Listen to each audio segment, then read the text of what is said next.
आप अपने जिंदगी को संपत्ति मानो और जिंदगी में एक एक सेकंड आपका फिक्स होना चाहिए। प्रातः काल सूर्योदय के पहले उठो। आज की कथा हम बता रहे ना, अगर जिंदगी बढ़िया जीना है तो सुनो और इसे बार बार सुनना। जिंदगी में आप सूर्योदय के पहले उठो। आप अपने मकान पर कितने भी घोड़े दौड़ने वाली चित्र लगा लो, आपकी जिंदगी में दौड़ नहीं आएगी। जब तक सूर्योदय के पहले नहीं उठोगे तब तक आपकी जिंदगी दौड़ेगी नहीं। उगता हुआ सूर्य का चित्र लगाने से, टोटका करने से आपके जिंदगी में उजाला नहीं आएगा। जब तक अपने वर्क को पाने के लिए, संकल्प को, लक्ष्य को पाने के लिए घोड़ों की भांति दौड़ोगे नहीं और उगते हुए सूर्य के पहले उठोगे नहीं, तब तक आपके जीवन में उजाला नहीं आ सकता है। इसलिए सुबह सूर्योदय के पहले उठो। उठ करके सबसे पहले आप अपने दोनों हाथ लो ऐसे, और ऐसे हाथों को दर्शन करो। ऐसे प्रातः काल उठे, ऐसे मलो और ऐसे दर्शन करो। कराग्रे वसते लक्ष्मी, कर मध्य तु सरस्वती, कर मूले तु गोविंदा, प्रभाते कर दर्शनम। प्रातः काल आप अपने हाथों की रेखाओं को देखो, मल करके अपने नेत्रों में लगाओ। सबसे पहले भूमि मां को प्रणाम करो, पैर नीचे रखने के पहले। ये पुरानी परंपरा है, क्योंकि भूमि पर कितना भार नहीं। धरती हमारी मां है, धरती खदान है, रत्न देती है, अन्न देती है, हमको रखती है। तो भूमि को प्रणाम करो। इसके बाद उठ करके अगर स्नान कर सको तो बहुत अच्छा, स्नान करो, सूर्य भगवान को अर्घ दो। सूर्य इस संसार के जागृत देवता है, प्रत्यक्ष देवता। और सूर्य को अर्घ देने से वैज्ञानिक तथ्य भी है कि विटामिन डी की कमी नहीं होती। तो आप सूर्य भगवान को अर्घ दो। इसके बाद अपने इष्ट को, माता पिता को प्रणाम करने के बाद, गुरु को प्रणाम करने के बाद अपने इष्ट के लिए हनुमान चालीसा, दुर्गा चालीसा, काली चालीसा, भैरव चालीसा, जो भी आप पढ़ते हो पढ़ो। गुरु माला मंत्र ले रखा तो माला लो और मंत्र जाप करो।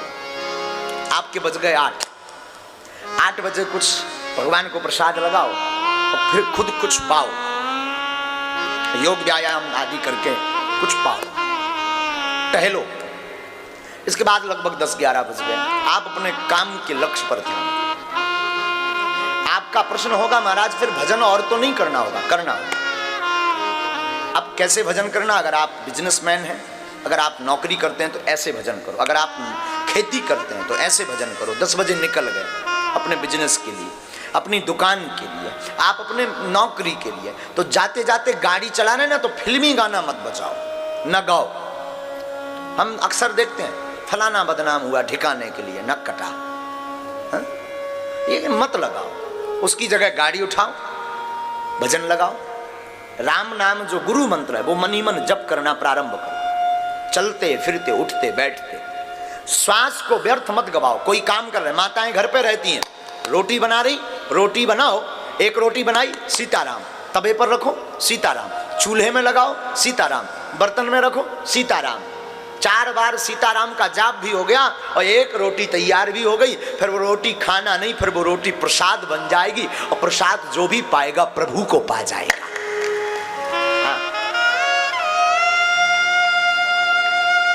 माताएं घर पे झाड़ू लगाती ना, सीताराम गाते जाओ।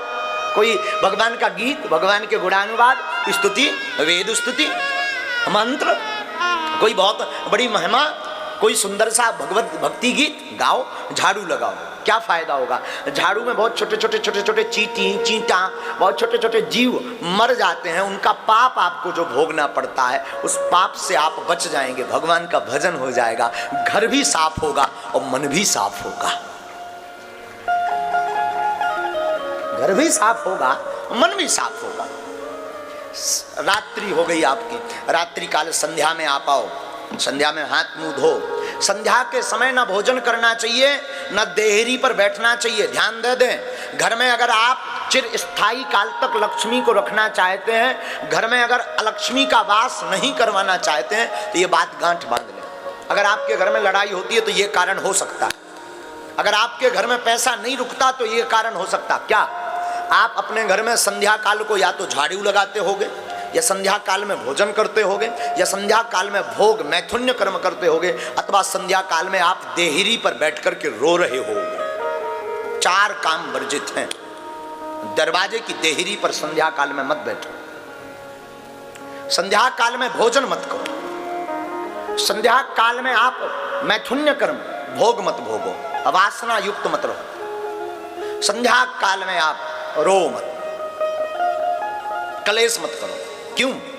संध्या काल में भूत भावन महादेव अपने गणों के साथ पृथ्वी पर विचरण करते हैं, और जिस घर में ये 4 चीजें होती दिखाई पड़ती हैं, भोले बाबा उस घर से अपनी कृपा को दूर कर देते हैं। लक्ष्मी जी घर छोड़ करके भाग जाती हैं और कुलच्छनी का वास घर में हमेशा के लिए हो जाता है।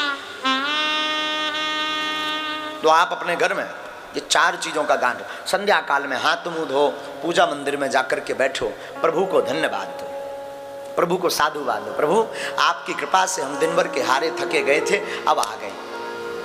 और थके हुए होते ना शाम को, लगभग ज्यादातर लोग थके हुए होते हैं। हाँ जी है ना जी, बोलो ना, थके हुए होते ना। एक बात सुनो, आराम किस किस को चाहिए जीवन में? हाथ उठाओ,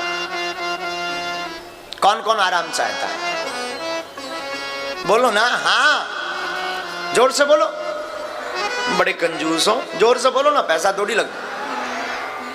अच्छा आप आराम चाहते ना, आराम की तलब है तो एक काम कर, आपको अगर आराम की तलब है एक काम कर, आ राम की शरण में राम राम कर। हाँ। आराम की तलब है तो एक काम कर, क्या कर? आ राम की शरण में और तू राम राम कर। शाम के समय प्रभु को ऐसे धन्यवाद दो, आपकी रात सुंदर होगी। और रात भोग के लिए नहीं है, रात में जहां भोगी भोग भोगता है वहां योगी योग करके ईश्वर को प्राप्त करता है। हाँ, रात को हरि शरणम, भगवान की कथा सुनो, सत्संग सुनो, कोई कथा सुनो, और अपने जीवन काल में 1 महीने में ये बात दृढ़ कर लो, महीने में या 5-6 महीने में 7 दिन की कथा, चाहे कोई भी हो, कोई वक्ता हो, जरूरी नहीं बागेश्वर वाले महाराज, कोई भी वक्ता हो, आसपास कहीं कथा होवे, 7 दिन 3-3 घंटे का टाइम निकाल करके जरूर जाना प्रारंभ कर दो। महीने में एक बार या 2 महीने में एक बार, 5 महीने में एक बार 7-7 दिन की कथा सुनने लगो, तुम्हारा लाड़ गोविंद के चरणों में हो जाएगा और गोविंद भी तुम्हें जन्म जन्म तक नहीं छोड़ेंगे। और फिर साहब फिर बताना है, आप हमें मिलना, आप ऐसे जीवन जीना प्रारंभ करो। सा जीवती गुणो यस्य धर्मो यस्य सा जीवती। फिर आप बताना आपकी जितनी जिंदगी कितनी खुशबूमय, आपकी जिंदगी में कितना आनंद है, आपकी जिंदगी में कितनी ऊर्जा है। लोग हमसे पूछते हैं कई बार, बहुत बड़े योगियों से भी पूछते हैं, महाराज जी आप थकते नहीं, आप इतना काम करते, इतना बोलते, दरबार कथा, फिर दरबार, फिर रात को जगना, फिर बात करना, फिर पूजा, फिर पाठ, फिर दरबार, फिर कथा, ये कैसे? हम कहते हैं ना, क्या कहते हैं भगवान को? क्या कहते? कोटि सूर्य सम प्रभा। क्या कहते भगवान को?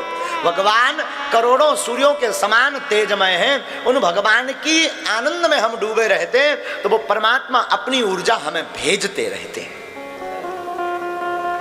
आपका जीवन एकदम प्रसन्नमय होगा, आपको क्रोध नहीं आएगा, आपके जीवन में क्लेश नहीं होगा, आपके जीवन में सामंजस्य होगा, आपका जीवन नॉर्मल होगा, आपका जीवन में आप जो ऊंचाइयां प्राप्त करना चाहेंगे ना वो ऊंचाइयां प्राप्त कर जाएंगे।